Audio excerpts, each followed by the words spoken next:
सदक़ल्लाहुल अलियुल अज़ीम।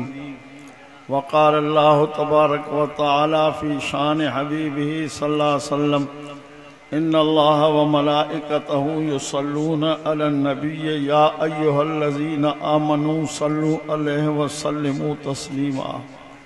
बुलंद आवाज़ सां सलात शरीफ पढ़ो। अल्लाहुम्मा सल्लि अला सय्यिदिना मुहम्मदिन नबिय्यिल उम्मी व आलिही व असहाबिही व बारिक व सल्लिम अदद खल्क़िक व रिज़ा नफ्सिक व ज़िनत अर्शिक व मिदाद कलिमातिक व अदद कुल्लि मालूमिन लक दाइमन अबदन अबदा।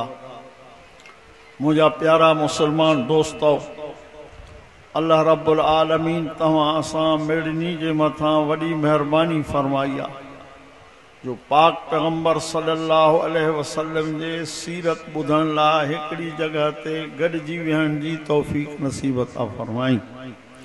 अम्मा आशा सिद्दीक़ा सब चो रज़ी अल्लाह ताला अन्हा खां पुछा कई वई त नबी पाक सल्लल्लाहु अलैहि वसल्लम जी सीरत ॿुधायो, अखलाक ॿुधायो, त जवाब फरमाए कान खुल्क़ुल क़ुरान।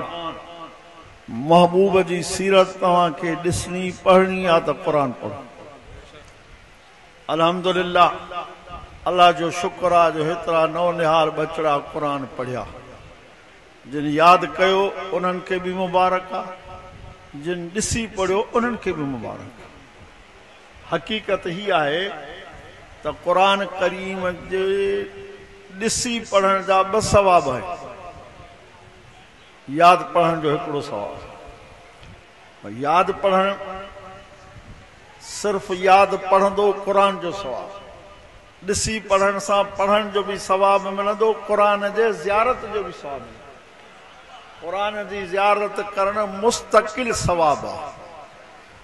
ईअं घटि न सम्झजे त जिन ॾिसी पढ़ियो सो कुझु न कयूं। जिन ॾिसी पढ़ियो इन्हनि बि कमायो, जिन यादि पढ़ियो इन्हनि बि कमायो। छो त महबूब करीम 1400 साल अॻु में उम्मत खे ॿुधाए विया आहिनि, मन क़रअल क़ुरान व अमिल बिमा फीहि उल्बिस वालिदाहु ताजन यौमल क़ियामह ज़ौउहु अहसन मिन ज़ौइ शम्स फमा ज़न्नुकुम बिल्लज़ी अमिल बिहाज़ा औ कमा क़ाल।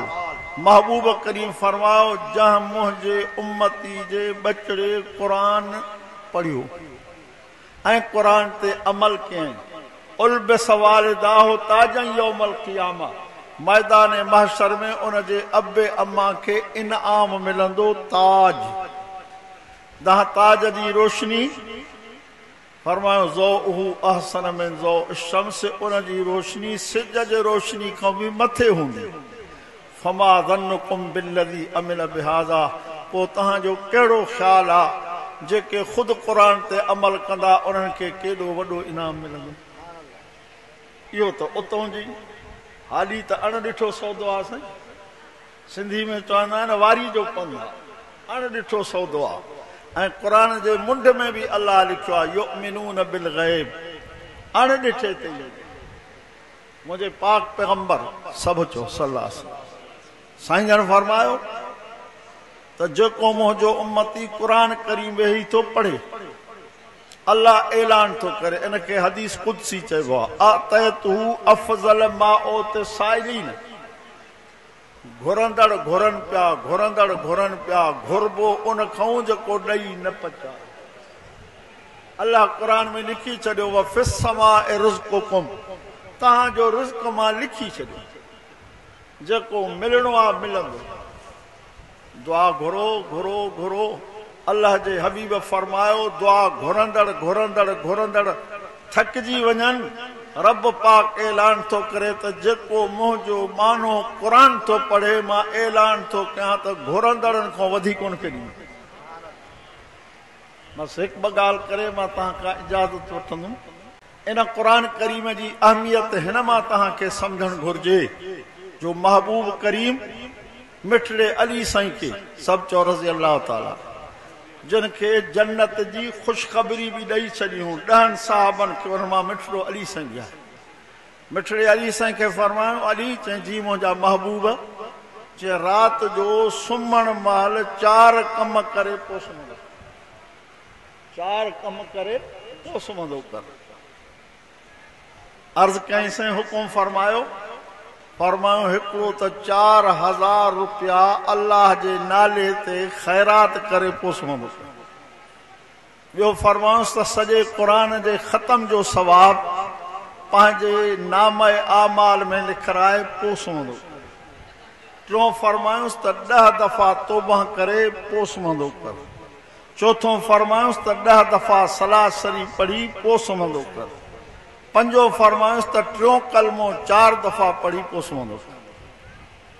मां अर्ज़ कंदो रहंदो आहियां त महबूब करीम जी जेॾी बि तारीफ़ कई आहे थोरी, असां वाए जी तारीफ़ करे करे करे थकिजी पऊं, पर अञा इहा थोरी आहे। महबूब जो शान अञा इन खां मथे आहे। जहांज राति ॼावा महबूब जी अम्मा चयो त मुंहिंजे घर में रोशनाई कोन हुई, पर महबूब ॼावा त मां ईअं सम्झां पई ॼण 14 जो चंड मुंहिंजे घर में लही आयो आहे। महबूब ॼावा साईं जन जी अम्मा फरमाए थी मां इरादो कयो त गुसुल ॾियां, ॾिठुमि त गुसुल त ॾिनो पियो आहे। मां इरादो कयो त साईं जे अखियुनि में सुरमो विझां, ॾिठुमि त सुरमो त पातो पियो आहे। मां इरादो कयो त साईं खे ख़ुशबू मखियां, हीअं जो खणा त हुबकार पिया अचनि। महबूब जे पघर मां उहा ख़ुशबू ईंदी हुई जेका दुनिया जे तख़्ते ते आहे ई कोन। ईअं बि लिखियो पियो आहे किताबनि में त महबूब जो पघर, महबूब जा सहाबी पंहिंजनि कपिड़नि खे लॻाईंदा हुआ, कपिड़ो ॻरी वेंदो हो पर ख़ुशबू ख़तम न थींदी। तव्हां असां उन महबूब जा शायूं बाबा सभु चो उम्मती। इन महबूब करीम पंहिंजे उम्मत खे कुझु ॻाल्हियूं सेखारियूं त अमल करे अचिजो त सुञाणंदो मां। इहो महबूब सुञाणे त खटियोसीं, न सुञाणे त हारायोसीं। उन महबूब करीम मिठड़े अॾी साईं खे इहो फरमायो, चए हाज़ुर साईं फरमाइसि त 4 दफ़ा अलहम्द पढ़ंदो। घणा दफ़ा? 4 दफ़ा अलहम्द पढ़ंदे तुंहिंजे खाते में 4000 रुपयनि जो सवाब लिखिजी वेंदो। बाक़ी सदको करणु, ख़ैरात करणु इहो वॾो सवाब आहे। महबूब फरमा असदक़त तुरद्दुल बला, सदको कंदो मुसीबत टरी वेंदी। उन महबूब करीम सभु चओ सल्लल्लाहु अलैहि वसल्लम। ॿियो फरमायो प्यारा अली 3 दफ़ा कुल अल्लाह पढ़ंदो। घणा दफ़ा बाबा? 3 दफ़ा। सॼे क़ुरान जे ख़तम जो सवाब तुंहिंजे नाम अमाल में लिखिजी। पर इन कुल अल्लाह जी फज़ीलत अञा ॿी बि लिखियल आहे, उहा बि तव्हांखे ॿुधाए छॾियां।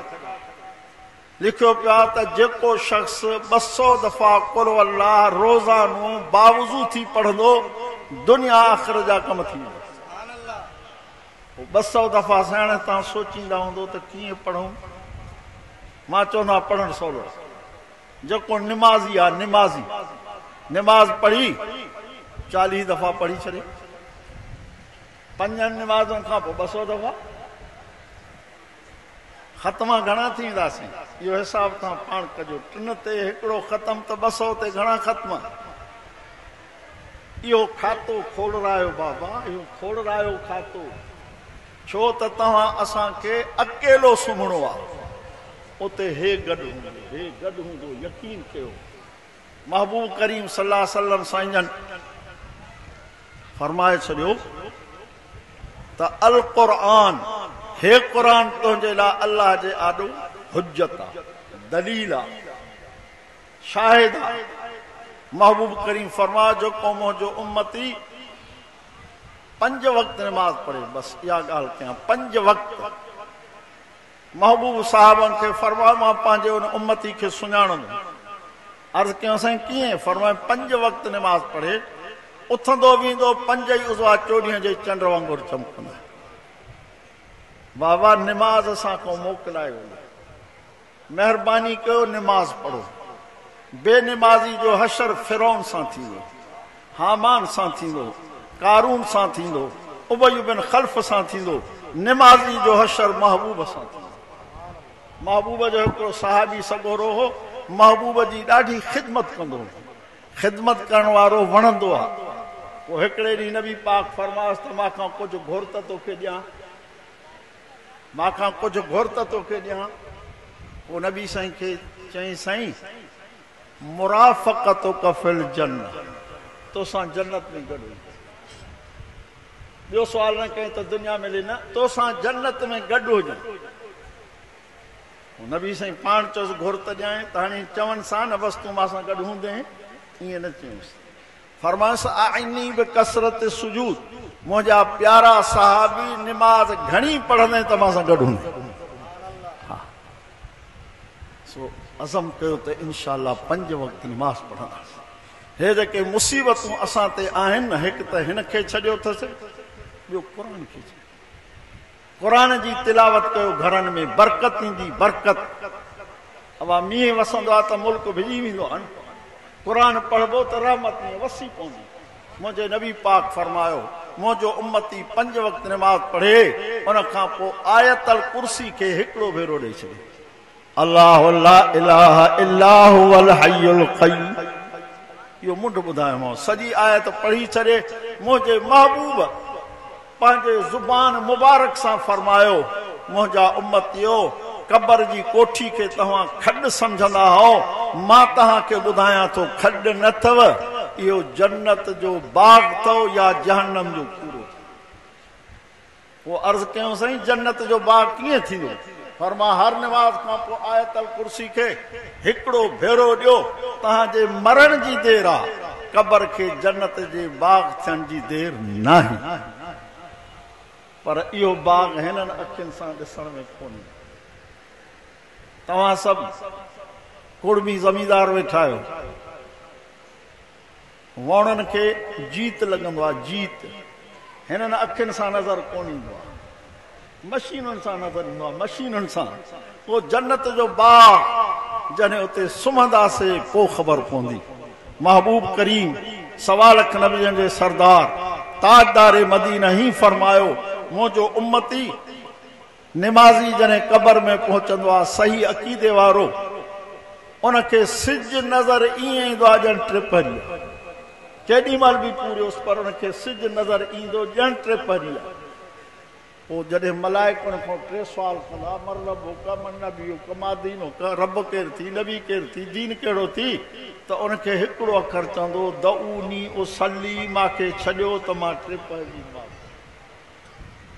अल्लाह पाक मलाइकनि खे हुकुम कंदो, हिसाब थी वियो, हिसाब थी वियो। साईं जवाब ई कोन ॾिनई, चई छा चई त छॾियो मां निमाज़ पढ़ां न।